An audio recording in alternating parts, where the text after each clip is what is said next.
Hey there, it is kind of a review day today with math, and so I had asked you to find worksheet 258 from your packet, and then I asked you to try the math boxes in your journal 199. So I'm going to go through the answers to these problems now. Now, this is really exactly like what we did yesterday together. So it was just kind of a practice to see if you could get some of these on your own. How many fourths? There are 6 of them, and the fraction would be 6/4. There's your improper fraction. We learned that word yesterday. If we color those 6/4, one whole circle has been colored and 2/4 of another, and another name for 1 and 2/4 is also 1 and 1/2. So you may or may not have thought of that equivalent for 2/4. If you did, great. If not, that's okay. I just wanted to point that out. Then we have a bunch of fifths, smaller pieces, 5 of them to a circle. There are 9 of them. So there were 9 fifths. In coloring them, there were 5 here, 6, 7, 8, 9 colored. Only 1/5 was not colored. So one whole circle was colored and 4/5, 4 out of 5 parts of the next circle, 1 and 4/5. Well, then I got smart and I thought, why not grab my pretty blue marker and make my shading a little bit more pleasing to look at. So this one did thirds. There were 7 of them. So 7/3 is your improper fraction.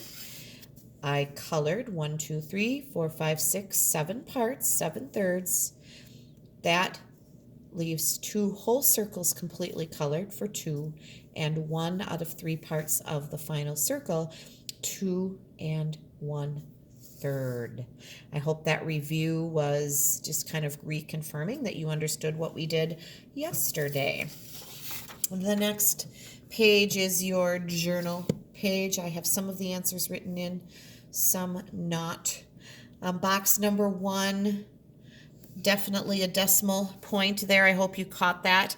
Reading this number would read 56 and 714 thousandths.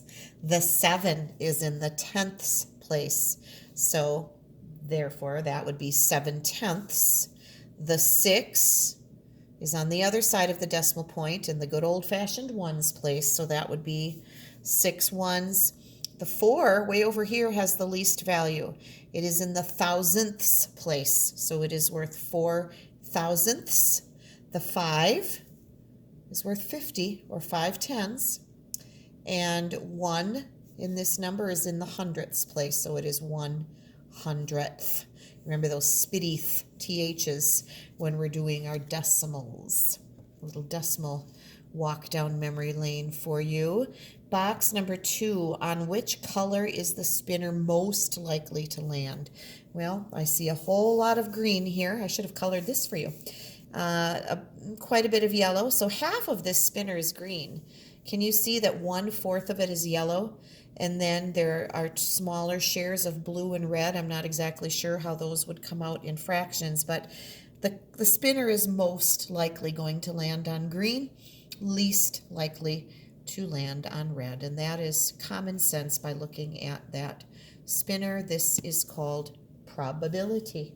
What are the chances, right? And we have talked and worked on that before. Now, box number 3. I want to spend a little time on with you. So circle the fractions that are equivalent to 1/3. You might have gone, I better get out my fraction cards. Great idea. And so I didn't actually go back to check how many of the fractions in this box that are actually the answers that you can see I have circled already. I don't know how many of those were in your fraction cards. That might have helped you, but I have a feeling that not all 4 of those were. So I want to show you my thought process as I figured this out. So I looked at 1/3. Right away I know that 1/3 and 1/8 are not equal.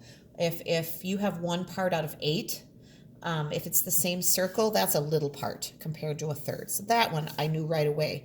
And I looked at 6/9, and 6 out of 9 is more than half. I know 1/3, 1 out of 3 is less than half. So right away, just by what you know and what you've learned about fractions, you can eliminate those right away. Now, as I look at 2/6, I wrote down 1/3 and I thought, well, remember we've talked about doubling the top and the bottom? If you double 1, you get 2. If you double 3, you get 6. So 2/6 would be an equal fraction.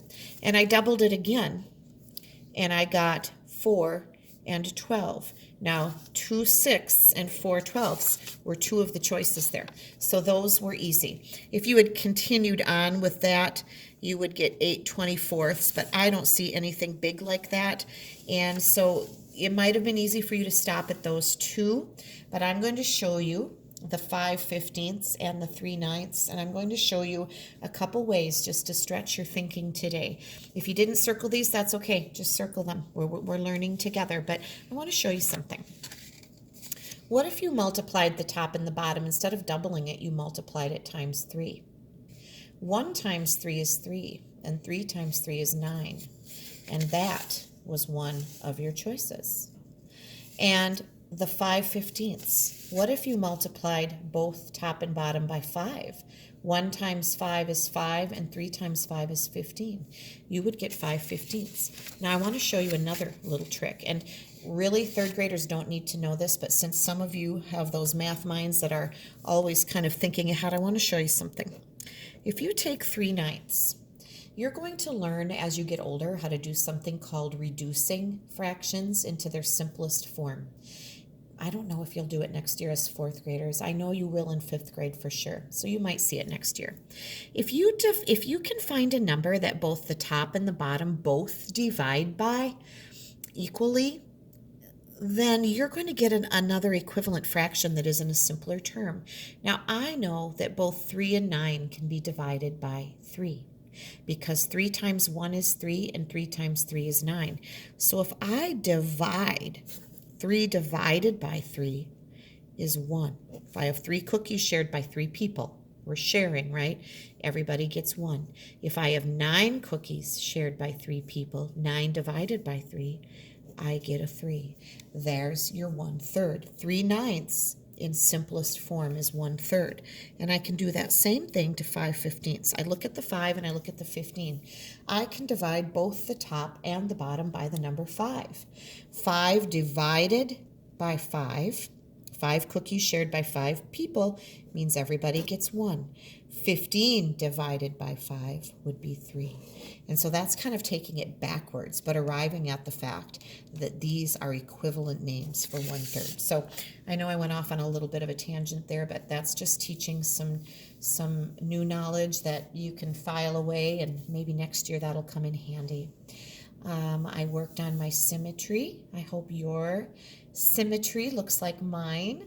It's a mirror image. It's a flip, right, over that line of symmetry. Now, the other one I want to spend some time on is box number 5. We're sharing.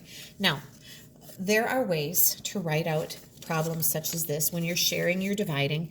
There are ways that we will learn, you will learn later, to divide. For example, if you have $3.75 and you're sharing by 3 people, you can actually set up a division problem like this. I'm not going there with you today. I want to make this kind of a think in your head about what makes sense problem today.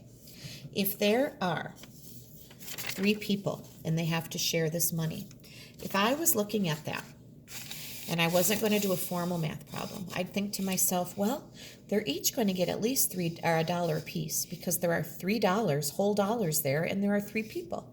So I kind of drew a simple little picture, $1 and $1 and $1. Well, that leaves 75 cents. Well, how would I share 75 cents with 3 people? So I thought about 75 cents, and I thought of the fact that it's 3 quarters. Quarter, quarter, quarter. And I thought, aha! Everybody could get $1, and they could also get a quarter, which means everybody would get $1.25. And so that indeed is the answer to that one. And I kind of did the same thing for the $10 shared by 4 people. I drew 4 circles to represent 4 people. Now, I could have done tally marks. 1, 2, 3, 4, 5, 6, 7, 8. And I could have given everyone $1 at a time, and that would work just fine. But I knew that they'd get more than $1. I knew that everyone could have at least $2. 2, 4, 6, 8. But if I did that, I would have only used $8 up, and there would be $2 left. So then I had to go, there's $2, but there are 4 people. I can't hand them each $1. I don't want to tear the dollars in half. I would have to split those dollars into coins somehow and figure out how to give everybody some coins. Well, what would that mean? Well, if I had 2 whole dollars, if I shared $1 between these 2 people, they would each get 50 cents. And if I took the other $1 and shared between these 2 people, they would each get 50 cents. So that led me to the conclusion that everybody in this group would get $2.50. So I'm just kind of trying to use some strategies, some drawing picture strategies for you right now to keep things simple. We're not ready quite to move into those bigger division problems. If someone I don't need the $sign there, do I? If someone at home wants to start showing you longer division and you are ready for that, that's a decision you guys can make at home. But as a whole group right now, we're going to kind of stick to just thinking about what makes sense like that. All right, so just a quick multiplication check. 6 times 8 is 48. 9 times 9 is 81. 7 times 7 is 49.